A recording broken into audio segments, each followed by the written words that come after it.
bon, on peut y aller? Bon, on a commencé la semaine un peu en retard.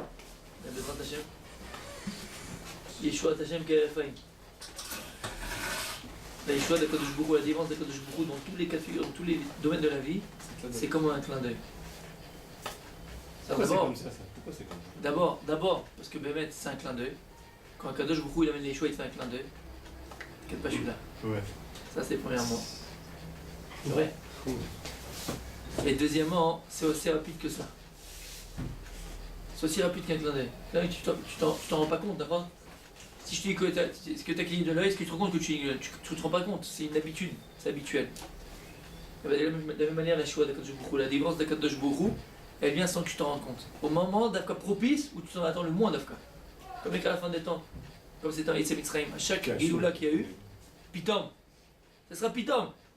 Soudainement, on va être chacun à ses occupations, machin, c'est un moment où ça ne rendra pas. On va pas s'attendre à Yeshua, elle sera là. Comme un clin d'œil. Alors bon, Hachem, est-ce que c'est une demi-Yeshua, l'avenir nous le dira.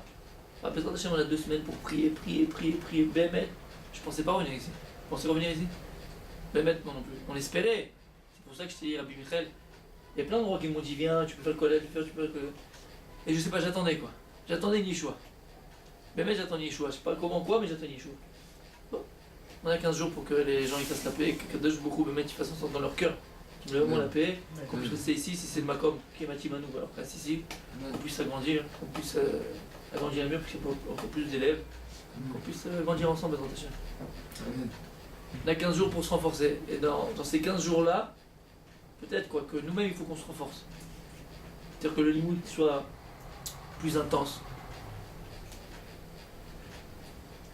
que notre comportement il soit différent, qu'on s'améliore dans chaque chose. Et c'est vadaï que quand Kadosh Bourou il voit qu'on fait des efforts pour la chose, alors Kadosh Bourou il voit l'effort qu'on fait. Et donc si Béhémet, le Koach HaTorah il est important, il est fort, alors la Metsiout matérielle, la réalité matérielle qui nous entoure, elle est transformée. Parce que la réalité de chaque chose, c'est sa réalité spirituelle, c'est pas sa réalité matérielle. À partir du moment où le Tochen, l'essence de la chose, il change, l'essence d'une chose c'est sa spiritualité, alors c'est la chose elle-même qui a changé. Et comment tu peux transformer une chose si tu changes son essence? Si on arrive à changer l'essence d'une chose au niveau spirituel, par rapport à ce corps à Torah qu'on peut augmenter, Bezrat Hashem, cette force de la Torah qu'on peut augmenter, alors toute la métier elle peut se transformer en 1 seconde. Yeshua Hashem Kerefaim. C'est vrai pour notre situation dans laquelle on vit, mais c'est dans toutes les situations du monde. La tchouva, c'est exactement ça. Comment une personne peut faire tchouva? On dit que la tchouva, c'est les ma'alamia, c'est au-dessus de la nature. Pourquoi? Parce que c'est une des choses qu'Akadosh Bourou il a créé avant la création du monde. On avait dit ça plus d'une fois. Ça veut dire quoi? Comment une personne du jour au lendemain elle fait tchouva? C'est une autre personne. Parce que finalement il faut comprendre que nous on se fie à ce qu'on regarde et à ce qu'on voit. Ce que tu vois c'est une image. Quand je vois Rabbi Mordechai, je vois l'image Rabbi Mordechai, mais c'est pas toi que je vois. Le corps que je vois c'est pas lui.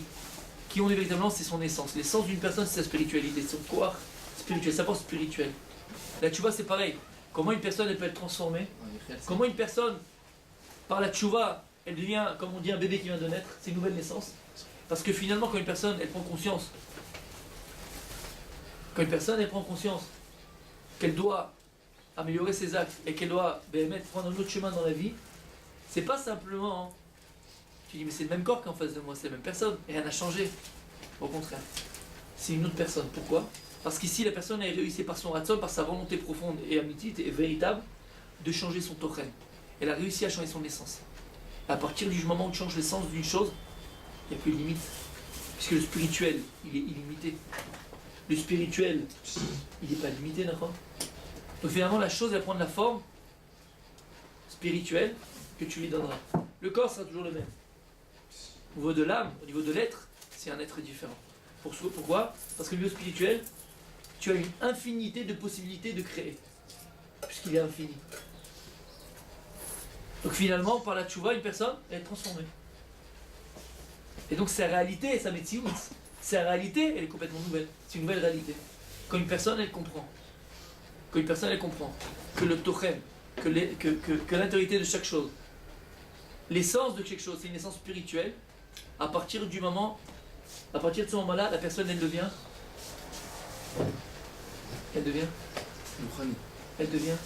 Elle devient ce qu'elle est. Elle devient. Ouais, et quoi? Plus fort. Illimité. Illimité. Tu comprends, Michael, ce que je veux dire? Non. Non? C'est très fort. Le maître, c'est très profond. Nous, on a toujours tendance à penser. Et l'homme, il fait comme ça. L'homme, il est comme ça, c'est normal. Nous, on se fie toujours à ce qu'on regarde, à ce qu'on voit. C'est vous, par Michael.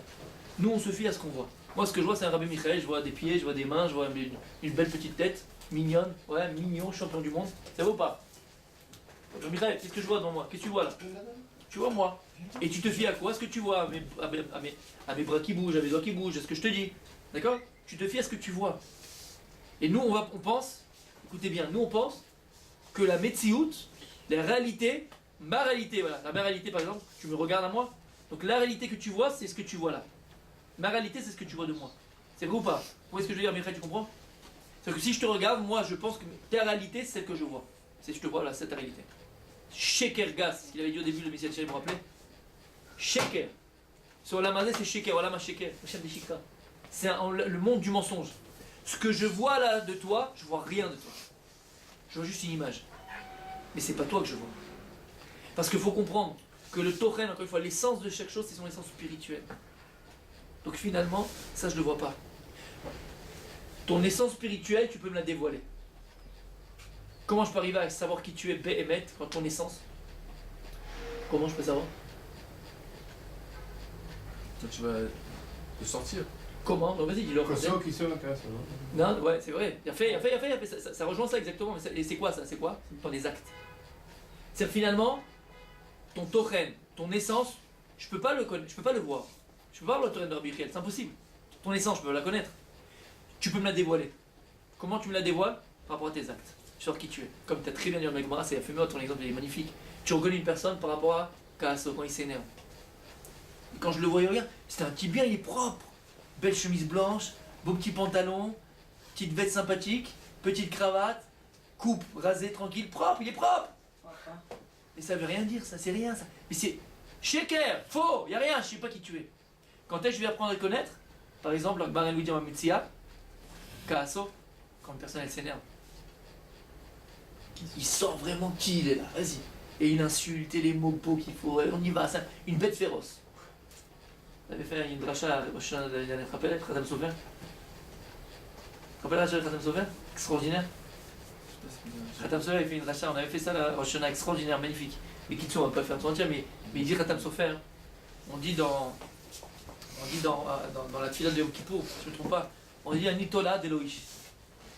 D'accord? On dit à Kadosh Baruch Hu, je suis un ver de terre et pas un homme. Oui? Avec le mot là? Hein? Avec le mot que tu dis? Non. Qui sort le mot et ça? Non, ça c'est autre chose. Netola de Loïch. Alors, typiquement, après 120 ans là-bas dans le ciel, on lui dit, et toi, tu vas au Guéinam direct. Typiquement, Guéinam? Mais comment c'est possible? Comment c'est possible? Voilà, quand il y a des filotes que j'ai pu faire dans ma fille, il y a Nitola de Loïch. Je suis un ver de terre, j'ai témoigné sur moi-même. Je suis un ver de terre, mais Loïch, je suis même pas un homme, je suis moins que rien. Et vous mettez au Guéinam? Alors là, les anges, ils sont embêtés, ils se regardent, machin, qu'est-ce qu'on fait? Regarde, ils voient les filotes, ils sortent les vidéos, et on voit Bémet. On voit le type dans ses filotes, il dit Nitola de Loïch. Je suis un ver de terre, et je suis moins que rien. Et je suis pas un homme. Bémet, il a dit. Comment on fait? Il dit, bon, c'est quoi, on va sortir les vieux dossiers. Et il sort les dossiers du type. Il sort les vieux dossiers. Et là, il arrive, tac, on met play, on le voit rentrer à la maison. Avant de rentrer à la maison, les gens dans l'immeuble, Erev Tov, Godara. Ça arrive, les gens, ils voient une femme monter avec la poussette. Attendez, je vous dis, madame, tac, ils montent la poussette. Eze Ben Adam. Et là, il rentre à la maison, il ferme la porte. Chérie, tu as préparé le repas? Je suis désolé, la petite, elle a fait pipi là par terre, j'ai dû les ramasser. L'autre, il n'a pas arrivé à dormir, il avait mal au ventre. L'autre, machin. Excuse-moi, je suis désolé. Puis là, le gars, dis-moi, je dois ressortir, comment c'est? Il est 8h30, t'as pas préparé? Un fou furieux, il commence à crier, à gueuler, à devenir malade et tout. Et Malachim lui dit, c'est qui là, c'est qui? C'est toi? Il dit oui, c'est moi. Ah, c'est toi. Il dit, ver de terre, là t'es un lion là, t'es un lion enragé. Ils avancent au collège, ils reviennent au collège le lendemain matin. Il arrive au collège et tout ça. Alors il va le rave, j'ai pas chez moi top, je sais pas le rave, machin, un truc, une bonne question et tout. Il arrive, il sort sa pochette, il cherche la Gemara. Il trouve pas la Gemara. Et il cherche, commence un petit peu à monter les nerfs qui montent, tu vois. Il commence à monter comme ça les nerfs, il trouve pas la Gemara. Puis commence à parler mal. Mais c'est quoi cet endroit là de fou? Oui, c'est que tu es Gemara et tout. Ils vont un petit peu chez Gemara. Il va le faire, il dit mais espèce d'abruti, tu m'as fait perdre 10 minutes de limoud, espèce de machin, il commence à lui tomber dessus. Là, il dit, ver de terre. Là, on dirait un renard avec et la baffe qui lui coule sur le. C'est un ver de terre. Et ainsi de suite, ainsi de suite, ainsi de suite.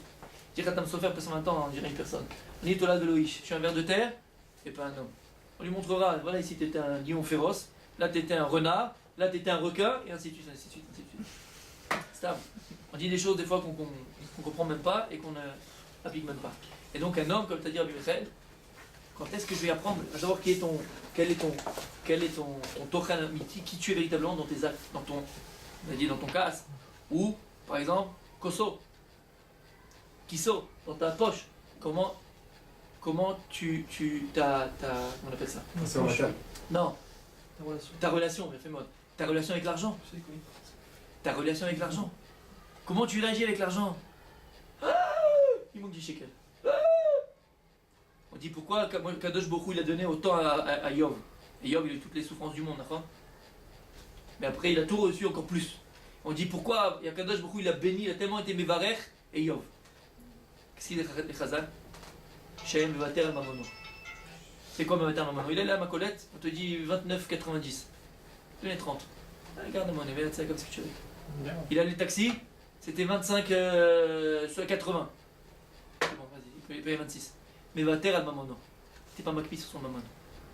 Il était large dans son argent. Une personne, tu peux connaître qui elle est, Bémet, par rapport à son argent. Donc quand est-ce que je vais apprendre, et je vais savoir, et je vais connaître, Bémet, qui tu es véritablement, pas par rapport à ce que tu parais devant moi, mais par rapport à tes actes, à ton comportement, comment tu te comportes. Donc, ça veut dire quoi ce qu'on a dit? C'est-à-dire que finalement, comprendre que le tochen, l'essence de chaque chose, c'est l'essence spirituelle. Parce que ta volonté, elle est spirituelle, elle vient de ta neshama. Ton être, il est spirituel. Parce que ta volonté vient de ta neshama, la neshama, elle est que spirituelle. L'âme, elle est que spirituelle. Donc, ton essence, ton tochen, qui tu es véritablement, c'est quoi? C'est ta spiritualité qui est en quoi? C'est ce qui te donne la vie. Spiritualité, c'est ce qui te donne la vie. Donc, à partir de ce moment, si on a compris ça, à partir du moment où tu changes le tochen de la chose, l'intériorité de la chose, l'essence de la chose, elle est complètement transformée. Et si tu prends conscience que tout dépend du tochen finalement, dans chaque chose, tout dépend du tochen, donc comme il a dit Rabbi Mordechai, tu es illimité. Puisque la spiritualité, le Rouhani, il est En-Sofi. Il est Blikvoul, il est illimité. Quand tu parles de matériel, tu es limité. Mais quand tu parles de spiritualité, tu es illimité. Quand on arrive à comprendre une chose pareille, c'est pour ça qu'on parlait de la tchouva. La tchouva, c'est exactement ça. Le corps qui est devant toi, c'est le même corps peut-être. Mais le tochen, il est différent. L'essence de la personne, elle est différente. Tu as un être nouveau. Tu as une naissance nouvelle. Le niveau de la neshama, c'est un nouvel être. Parce qu'il a changé sa spiritualité. Tu comprends même ce que ça veut dire? Quand on arrive à comprendre ça, alors la personne, quand elle vit de manière illimitée. C'est-à-dire qu'il n'y a plus rien qui le limite. Plus rien ne te limite dans la vie. Pourquoi? Parce que finalement, tu n'as plus qu'à changer le tochen de la chose. Et entre guillemets, parce que c'est quelque chose de très fort à faire, très dur à faire. Vadaï, je ne dis pas que c'est facile à faire. Mais à partir du moment où tu changes le tochen, alors la metsiout, elle prend la réalité que tu vas lui donner toi.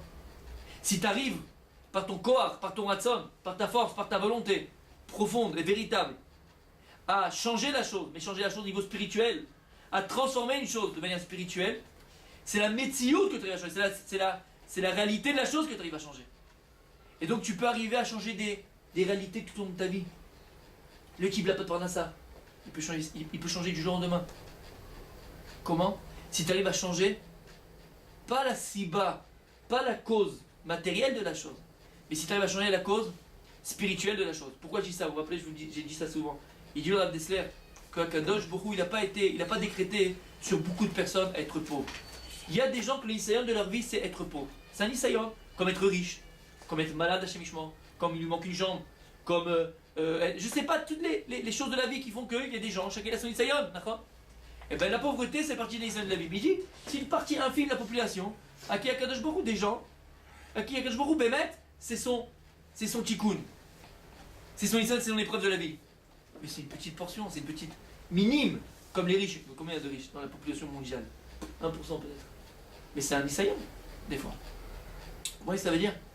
C'est-à-dire que ici, si une personne a un problème de Kesef, problème de Parnassa, Que l'on exagère, tu dis. il dit, mais c'est un dessin, il dit. L'on exagère. Ne pense pas que maintenant, ah, c'est comme ça, c'est le mekdou, c'est le destin, et ça, je vais être pour toute ma vie. Non. C'est parce que tu as, toi-même, peut-être des fois par ton comportement, bloqué les robinets du ciel. Donc tu vois que le fait que tu n'as pas d'argent, toi tu dis, attends, j'ai mal investi, j'ai mal compris au niveau géopolitique, en ce moment économique, hein, ami frère. C'est comme ça, comment on parle? J'ai mal investi, j'ai mal réfléchi, le marché mondial. Voilà, j'ai pas anticipé, là, tu comprends, Jean-Charles? Ouais. Et comprends une chose, fils, c'est pas du tout ça. Ça, c'est la siba matérielle, ça. Ça, c'est du pipeau, ça, c'est ce qui est... Ça, tu vis dans le paraître. La siba, elle est spirituelle. La siba, la raison, elle est spirituelle. Soit tu mets le verre pas en dessous du robinet, et l'eau, elle tombe à côté. Soit birlal, t'as fermé le robinet. À toi de l'ouvrir, mais niveau spirituel. À partir du moment niveau spirituel, tu as arrangé le tochen, tu as arrangé l'essence de la chose, tout s'ouvre. Et toujours à l'esprit par rapport à ça qu'on avait dit, vous vous rappelez, Bereshit. Kakadosh, Borou, Bara et Taolam, Beboracha. Ça va être bête. Bête, c'est Bereshit.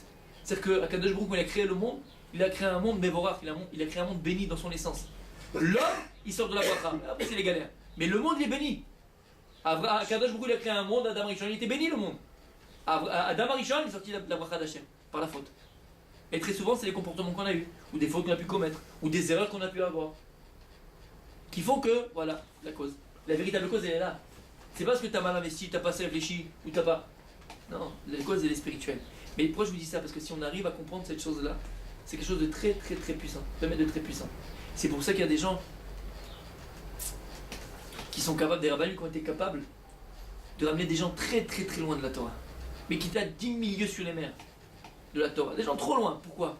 Parce que ces chachamim, ces rabbanim, là ils ont compris une chose. Ce que je vois devant moi, un type avec un coucou, avec une queue de cheval, avec un Marcel, avec 4 tatouages, avec des piercings peut-être sur le nez, c'est du pareil, c'est du shaker, c'est pas lui ça. C'est pas lui. Et si j'arrive à transformer son essence à cette personne-là, son essence c'est son niveau spirituel. Si j'arrive à transformer son essence, j'ai un autre être devant moi. J'ai quelqu'un d'autre, j'ai quelqu'un de nouveau devant moi. Ne regarde pas l'image, regarde le projecteur. Comme Resh Lakish. Exactement, je pense à ça. Ne regarde pas l'image, regarde le projecteur. Vous savez, des fois il y a un projecteur qui envoie une image, d'accord? Et puis tu vois l'image, elle est pas nette, elle est pas bien. Qu'est-ce qu'il fait l'imbécile? Sur le mur, Il va sur le mur, puis il essaye de déranger l'image. Il coupe, il fait. Sur le mur. T'as rien compris? L'image, c'est une projection. C'est une projection de quoi? Du projecteur. Ben, la vie, c'est pareil. La vie que tu as, c'est la projection de ta volonté. Alors, les gens, qu'est-ce qu'ils font? Ils essayent de faire, de prendre le mur et de prendre l'image comme elle est, et c'est de la ranger sur le mur. T'as pas compris? L'image, ça projette quelque chose. La projection de ta vie, c'est ta volonté. Si tu arrives à ranger ta volonté dans le sens où, à savoir ce que tu veux béhémettre, et diriger ta volonté vers des choses réelles, amitites, quelque chose d'éternel et de réel, émettre, comme il dit le Michel Charim, c'est quoi? C'est que spirituel. Si tu arrives à diriger ta volonté vers le spirituel, vers des choses vraies, vers des vraies valeurs et des choses vraies, automatiquement la projection elle sera différente. Mais si tu vas essayer d'arranger à chaque fois l'image de la projection, tu n'arrangeras jamais rien du tout. Et c'est pareil. Comprendre que chaque chose est là, un tochen rouchani. Et ne pas s'acharner ou de s'attarder ou essayer d'arranger le paraître de la chose. Parce que ça c'est une image, mais c'est d'essayer d'arranger le tochen de la chose, l'intériorité de la chose, l'essence de la chose. Parce qu'automatiquement l'image elle sera différente, elle sera magnifique, elle sera belle. Elle sera béhémet, l'image reflètera véritablement ta vraie volonté. Et tu auras le reflet de ta volonté. Si on arrive à comprendre ça dans notre vie béhémet, on a tous les armes, Parce que dans n'importe quelle situation, que ce soit au niveau, comme j'ai dit tout à l'heure, une difficulté matérielle, de parnassa, d'argent, une difficulté avec ses enfants, au niveau du chinour, de l'éducation, une difficulté dans son couple, une difficulté dans un macor comme le nôtre, Bezrat Hashem, que ça s'arrange. Par exemple. Alors nous, on va faire, ouais, je vais voir l'avocat, je vais voir ceci, je vais voir cela, je vais voir... Tout ça c'est du pipeau. Ça c'est du pipeau. C'est ça du pipeau, t'arriveras à rien avec ça. Change l'essence de la chose, change la chose au niveau spirituel. Et encore une fois, je vous dis que c'est quelque chose de très difficile à faire. La fila, pas. Et fait. Tfila. tfila, par la bouche, koach alibou, par la tfila. Alvaï qu'on y arrive. Il dit Rabbi Nachman que le koach du Mashiach, c'est enfin le koach du Mashiach, mais il dit le koach du juif, c'est sa bouche, c'est la tfila. Il appelle ça cherev, une épée, parce qu'il y a même un pasouk, c'est cherev, comment il dit Befiot. Befiot, c'est quoi? À double tranchant, d'accord? C'est une épée à double tranchant. Et il dit Rabbi Nachman qu'une personne, il faut qu'elle sache utiliser cette épée-là, qui a double tranchant. Parce que si c'est pas utilisé comme il faut, tu te blesses. Tout s'arrange par la prière. Tout. Parce que qu'est-ce qui peut être pour elle? Qu'est-ce qui peut agir sur quelque chose de spirituel si ce n'est quelque chose de spirituel? Qu'est-ce qui peut agir sur la réalité qu'on veut créer si ce n'est que par ta volonté? Et notre volonté, elle ne s'exprime que par la prière, que par la bouche, que par la parole. Tu es ce que tu dis. Ce que tu dis, c'est ce que tu es. Ce que tu demandes, avait dit plus une fois Rabbi Yosef, ce que tu demandes, c'est la prière, c'est une demande, c'est ce que tu es. C'est ta volonté. Si on arrive à comprendre que chaque chose, son vrai tochen, c'est pas ce qu'il représente devant nous à nos yeux, mais c'est le tochen, c'est l'essence de la chose, c'est l'autorité de la chose, alors on va comprendre qu'on peut transformer toutes les choses de la vie. Tu as une personne en face de toi qui est très très loin de la Torah, tu peux la transformer. Par la prière, Rabbi Meir, on rappelait l'histoire avec sa femme. Il y avait un type qui embêtait un voisin, tout ça, je crois, Apikoros, un renégat, et il dit je vais faire une prière, je vais le tuer. Sa femme a dit si t'es capable de faire une prière et le tuer, alors prie pour qu'il fasse tchouva. Il a prié, il a fait tchouva. Il dit vers Dessler, c'est pas possible. Où est la Bechira, où est le libre arbitre? Une personne, parce que tu pries pour lui, alors elle fait tchouva, où est le libre arbitre d'une personne? Je dois choisir de faire tchouva, d'accord? Alors il dit non, par la prière, Rabbi Meir, il l'a aidé à faire en sorte que pour lui soit plus facile de faire tchouva. Et que dans sa vie, il va rencontrer un Rav qui va l'éclairer, ou il va rencontrer des gens qui vont lui transformer sa vie, ou il va faire en sorte que les obstacles qu'il aurait dû rencontrer par rapport à ses maasim, parce qu'il a fait des avérotes, alors il aurait dû avoir des pulsions vers le mal, ça a estompé. Donc ça l'a aidé. Alors ça a été son choix, mais ça l'a aidé. Tu vois le corps le corps de la prière.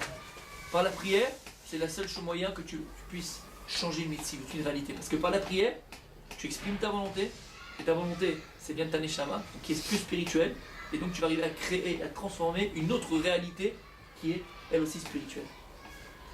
Et donc quand tu arrives à vivre ça, Bezrat Hashem, tu arrives à le vivre, alors rien ne peut nous arrêter. Tu veux faire une yeshiva, tu veux faire un collège. L'argent, c'est du pipeau. C'est du pipeau. C'est du pipeau. On a besoin d'argent, mais c'est du pipeau. À partir du moment où tu vas créer une médecine, une réalité spirituelle, avec une intensité spirituelle très forte qui s'appelle Torah, Koach HaTorah, automatiquement l'argent il arrive. Automatiquement. Et c'est vrai dans tous les domaines de la vie. C'est une escale, qu'on arrive à ça. C'est bien.